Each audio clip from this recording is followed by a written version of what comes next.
Hujan deras yang mengguyur Kecamatan Walendrang, Kabupaten Luwu, Sulawesi Selatan pada Minggu 3 Oktober 2021 sore mengakibatkan Sungai Walendrang meluap dan merendam pemukiman warga.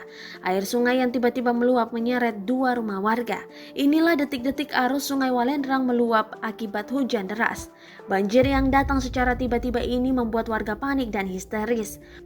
Warga khawatir tidak dapat menyelamatkan diri lantaran wilayah yang dilalui sungai tersebut merupakan dataran rendah.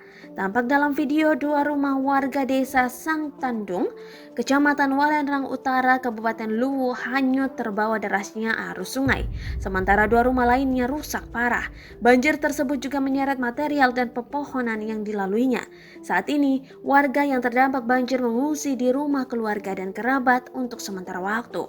Menurut data Badan Penanggulangan Bencana Daerah Kabupaten Luwu, hingga Minggu sore, banjir merendam 4 kecamatan, di antaranya Kecamatan Walendrang, Walendrang Utara, Lamasi Timur, dan Walendrang Timur. Selain menghanyutkan rumah, banjir yang merendam 4 kecamatan tersebut juga membuat sejumlah warga terjebak di pemukiman. Menurut pengakuan Baso, warga yang terdampak banjir, air mulai datang saat sore sekira pukul 16:30 waktu Indonesia Tengah. Ketinggian air yang merendam rumahnya mencapai 1 hingga 2 meter. Tim SAR gabungan kemudian mengevakuasi warga yang terjebak banjir di Desa Pelalan Luwu pada Minggu malam.